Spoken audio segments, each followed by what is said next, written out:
Shri Henry Austin, താങ്കളോടാണ് ആദ്യമായി ചോദിക്കുക. ഇന്ന് താങ്കളുടെ പാർട്ടി ഉൾപ്പെടുന്ന പ്രതിപക്ഷത്തിന് ഒരു ഉപദേശം മോദി നൽകിയിട്ടുണ്ട്. അത് ഏറെക്കുറെ ഇങ്ങനെയാണ്: പ്രതിപക്ഷത്തിൽ നിന്ന് ജനങ്ങൾ നല്ല ചുവടുകൾ പ്രതീക്ഷിക്കുന്നു. ജനാധിപത്യത്തിൻ്റെ അന്തസ്സ് നിലനിർത്തുന്ന രീതിയിൽ പ്രതിപക്ഷം സാധാരണക്കാരുടെ പ്രതീക്ഷയ്ക്കത്ത് ഉയരുമെന്ന് പ്രതീക്ഷിക്കുന്നു. ജനങ്ങൾക്ക് നാടകവും കലഹവും ആവശ്യമില്ല. ജനങ്ങൾക്ക് വേണ്ടത് മുദ്രാവാക്യങ്ങളല്ല, ഒരു നല്ല പ്രതിപക്ഷമാണ്, ഉത്തരവാദിത്വമുള്ള പ്രതിപക്ഷമാണ് എന്നുള്ളതാണ്. അപ്പോൾ അദ്ദേഹം പറഞ്ഞപ്പോൾ ഈ ഭരണപക്ഷത്തെ ജനങ്ങൾ എങ്ങനെയാണ് കാണുന്നത് എന്നുള്ള ചോദ്യം അവിടെ നിൽക്കട്ടെ. പക്ഷേ പ്രതിപക്ഷത്തോട് മോദി പറഞ്ഞതും നിൽക്കട്ടെ.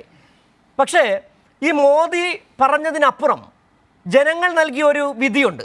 നിങ്ങൾക്ക് കിട്ടിയ 99 സീറ്റ് എന്ന് പറഞ്ഞാൽ അതൊരു പരീക്ഷണം കൂടിയാണ്. 2024 2029 നിങ്ങളെ തിരഞ്ഞെടുക്കണമോ എന്നുള്ള ഒരു പരീക്ഷണം കൂടിയാകുന്നുണ്ട്. പ്രതിപക്ഷം എന്ന നിലയിൽ നിങ്ങൾക്ക് ആ കർത്തവ്യം കൃത്യമായി നിർവഹിക്കാൻ കഴിയുമോ ശ്രീ ഹെൻറി ഓസ്റ്റിൻ?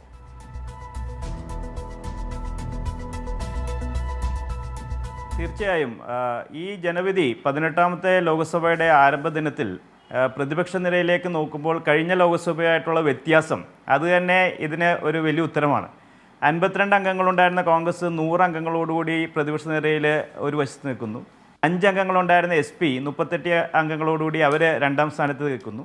ഇന്ന് സത്യപ്രതിജ്ഞ ചൊല്ലിയ ശേഷം നരേന്ദ്രമോദി എന്ന പ്രധാനമന്ത്രി പ്രതിപക്ഷ നിരയിലേക്ക് നോക്കി രാഹുൽ ഗാന്ധിയെയും അഖിലേഷ് യാദവിനെയൊക്കെ നമസ്കാരം പറഞ്ഞ് പോകുന്ന ഒരു കാഴ്ച നമ്മൾ കാണുന്നുണ്ട്. അതേപോലെ തന്നെ നരേന്ദ്രമോദി സത്യപ്രതിജ്ഞ ചൊല്ലുമ്പോൾ കോൺസ്റ്റിറ്റ്യൂഷൻ്റെ ചെറിയ പതിപ്പ് കയ്യിലേന്തിക്കൊണ്ട് എൻറ്റയർ ഇന്ത്യ മുന്നണിയുടെ എല്ലാ നേതാക്കന്മാരും ആ കോൺസ്റ്റിറ്റ്യൂഷൻ്റെ ഭരണഘടനയുടെ ആ പതിപ്പ് കയ്യിലേന്തിക്കൊണ്ട് സഭയിലിരിക്കുന്ന കാഴ്ച അത് ഈ സഭയുടെ ഒരു തുടക്കത്തിൽ നമുക്ക് നൽകുന്ന ഒരു വലിയ പ്രതീക്ഷയാണ്. ഈ തെരഞ്ഞെടുപ്പിനെ നേരിട്ടപ്പോൾ ഇന്ത്യൻ ജനാധിപത്യത്തെയും ഇന്ത്യയുടെ മതേതര സെക്യുലർ മൂല്യങ്ങളെയും അതേപോലെ തന്നെ ഇന്ത്യയുടെ ഫെഡറലിസത്തെയും വ്യക്തി സ്വാതന്ത്ര്യങ്ങളെയും എല്ലാം കാത്തു സംരക്ഷിക്കാനുള്ള ഒരു മാൻഡേറ്റിനായിട്ടാണ് ഇന്ത്യ മുന്നണി ജനങ്ങളെ സമീപിച്ചത്. അതുകൊണ്ട് തന്നെയാണ് അതിന് ലഭിച്ച ഒരു അംഗീകാരമാണ് ഈ വർദ്ധിച്ച പ്രതിപക്ഷ നിരയുടെ ഈ ഇന്നത്തെ ഒരു തുടക്കമെന്ന് നമ്മൾ വരുത്തേണ്ടി വരും.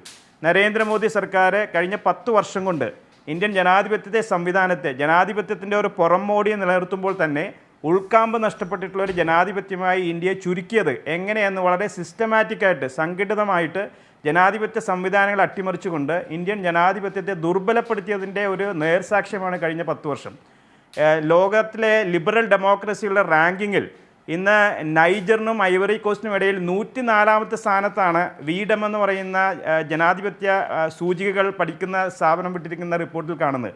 176 രാജ്യങ്ങളിൽ 104ാം സ്ഥാനത്താണ് ഇന്ത്യ എന്ന് പറയുമ്പോൾ അത് നൈജറും ഐവറി കോസ്റ്റ് പോലുള്ള ആഫ്രിക്കൻ രാജ്യങ്ങളുടെ ഇടയിലാണ് ഇന്ത്യയുടെ ജനാധിപത്യ വ്യവസ്ഥ എന്ന് പറയുമ്പോൾ ഒരു ഓട്ടോക്രാറ്റിക് ആയിട്ടുള്ള ഒരു ഇലക്ട്രൽ ഡെമോക്രസിയാണ് ഇന്ത്യ എന്നാണ് അവർ വിശേഷിപ്പിച്ചിരിക്കുന്നത്. അപ്പോൾ എത്രത്തോളം ഇന്ത്യൻ ജനാധിപത്യത്തെ കഴിഞ്ഞ 10 വർഷത്തെ NDA ഭരണം ദുർബലപ്പെടുത്തിയിരുന്ന ഉൾക്കാമ്പ് നഷ്ടപ്പെടുത്തിയിരുന്നുള്ളതിന് ഒരു വ്യക്തമായ ഒരു സാക്ഷ്യപത്രമാണ്.